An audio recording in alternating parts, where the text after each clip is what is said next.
Përshëndetje nga sofra shqiptare, kam sjell mënyrën se si përgatis unë reçel ftoni në një përgatitje thjesht, një reçel I cili nuk zbutet, nuk e humb ngjyrën, besoj se kam ju pëlqyer kur ta shihni videon në vazhdim. Filloj me përgatitjen e këtij reçeli, tash është sezoni I ftojit, një frut shumë I shëndetshëm, I shijshëm, mbi të gjitha mua më pëlqen si reçel, si marmollad, bëhet shumë I mirë.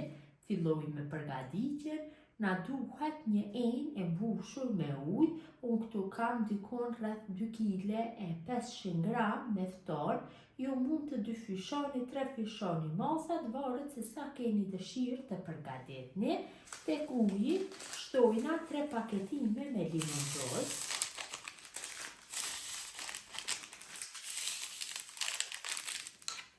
Dhe e përzim pak shto që të përhapet limoncozi në përgjithë sasinë e ujit. E lajm në njërin skaj tavolinës së punës dhe filloj që ftoni t'ja largojmë lëvorën. Lëvorja duhet I largohet me një shpejtësi të madhe dhe coptimi duhet të bëhet me shpejtësi sepse do e humb ngjyrën, do e merr një ngjyrë shumë të errët. Me një thikë të tillë shumë lehtë I largohet, mirëpo edhe me thikë të thjeshtë mund t'ja dini. Kështu, ja largoj gjithë lëvorën, më pas bëj coptimin.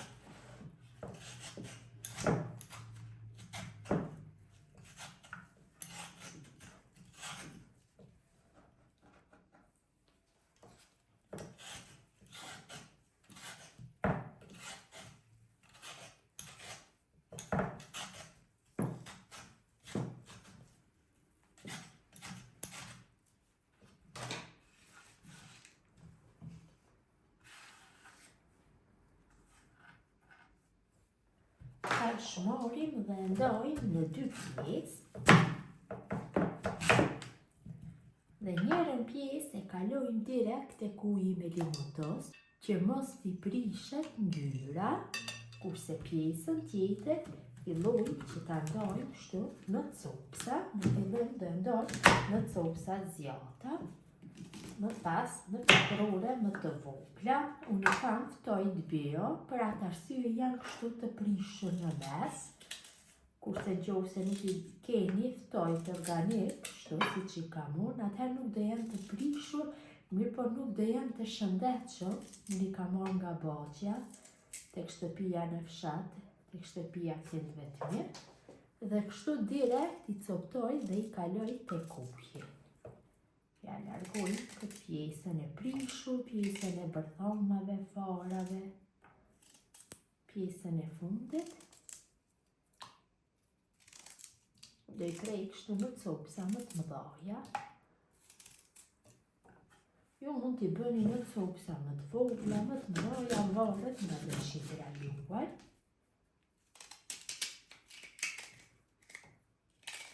Është një ndër reçelet që më pëlqejnë mua shumë.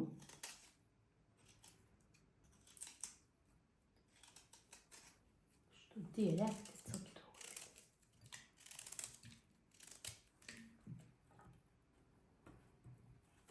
Largoj pjesën e bërthomës dhe pjesën e prishur.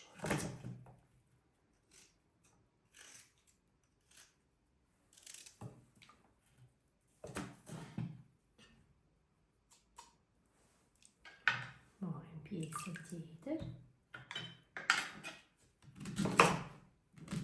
Në këtë mënyrë bëjmë coptimin e gjithë ftonit.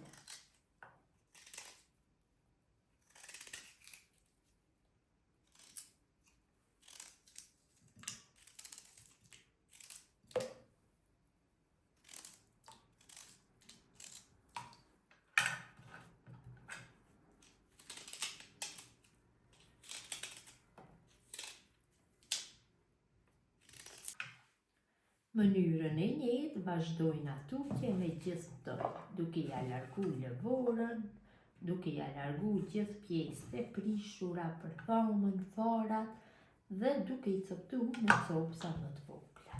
Vazhdojnë atutje në mënyrën e njëjtë.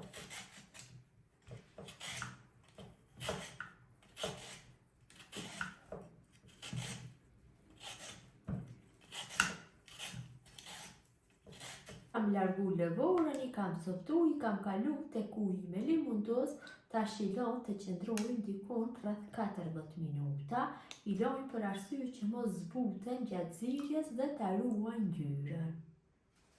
Pas i kanë qëndruar për 20 minuta kështu tek uji me limundoz, tash i marrim dhe i shpëlojmë për disa herë me ujë të bollshëm dhe i kullojmë mirë në një kullojse dhe i bëjmë bantjen e tyre se çfarë sasie kanë që t'ja hedhim sheqerin në sasinë e njëjtë. Kam bërë kullimin dhe larjen e ftojve mirë, tash marr një tenxhere dhe në të shtoj sasinë e njëjtë të ftojve. Unë pata 1 kg 400 gram me ftoj të pastruar, do e shtoj në tenxhere 1 kg 400 gram me sheqer. Ja shtoj 200 ml me ujë dhe në temperaturë mesatare do e shkri kështu sheqerin derisa të fillon të bëhet i lëngshëm, duke e përzier vazhdimisht që mos të na kristalizohet sheqeri, sepse do e merr një ngjyrë kafe, do i prishet ngjyra. Për këtë arsye duhet bëjmë përzierjen vazhdimisht. Sheqeri është bërë i lëngshëm, ka filluar që të vlojë, tash i hedhim ftoj të coptuar.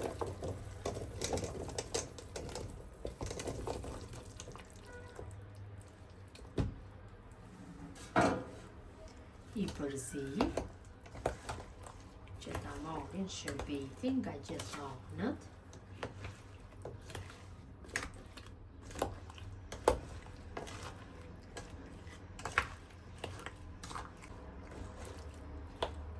Pasi t'i përzi mirë, i lojmë që të zihen në temperaturë mesatare për 35 minuta pa i përzier fare.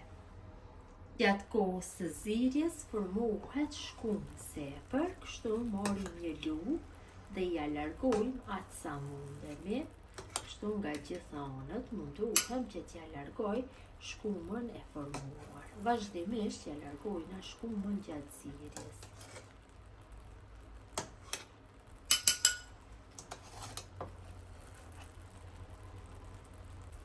Pasi është zier reçeli për 35 minuta, e fikim zjarrin dhe e largojmë nga zjarri. Mundemi direkt ta kalojmë nëpër kavanosa, ose nëse doni që t'i fitohet një ngjyrë më e errët, atëherë do e lajmë kështu të pushoj të mbuluar për 5-6 orë dhe përsëri do bëjmë zirjen. Pasi reçeli ka qëndruar kështu i mbuluar për 6 orë, përsëri e vendosim në zjarr, qofse dojna t'i japim një ngjyrë tjetër siç e cekna, dhe përsëri do e zihem për 35 minuta në temperaturë mesatare pa e përzier fare.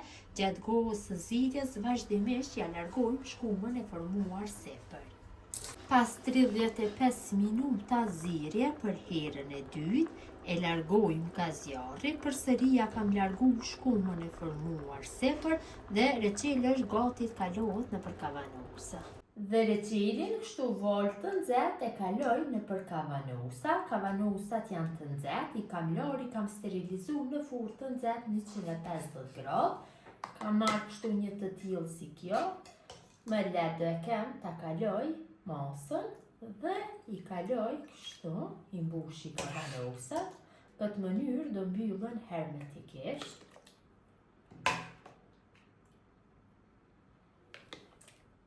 Vërtet, ka një aromë shumë të mirë. Përgatitja siç e pa është shumë e shpejtë e thjeshtë, mund ta bëjnë dhe fillestarët. Kalojna edhe nga shërbeti kështu.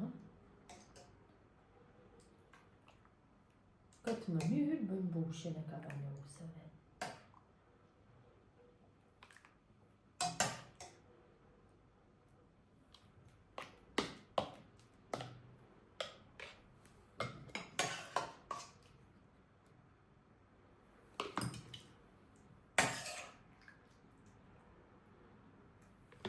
Kam mbushur kavanosat, nga ajo mas kam fituar 2 kavanosa nga 720 ml dhe një kavanos kam fituar 550 ml. Tash i mbylli mirë me kapak, kapakta tjetër duhet të jenë të ri 3 herë sjellni kapakun nga ana e kontër dhe 1 herë nga ana nga përputhën vizat. Këtë mënyrë i mbylli gjithë kavanosat. Kështu mbyllen hermetikisht. Pasi ka mbyllur kavanosat, i vendosi kështu në një batani apo qershar dhe i kthej me kokë te poshtë. Kujdes, mund të ndiqemi.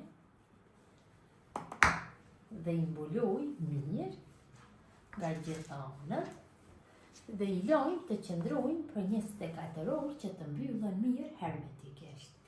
Pas 24 orëve, ja largoj këtë shafin, kështu, dhe i kthej në gjendje normale, direkt i dërgoj në podron apo në frigorifer, dhe në këtë mënyrë janë mbyllur hermetikisht, dallohen nga kapak, nuk janë të fryer, qofse nuk i hapim, mund të qëndrojnë për 24 muaj në podron.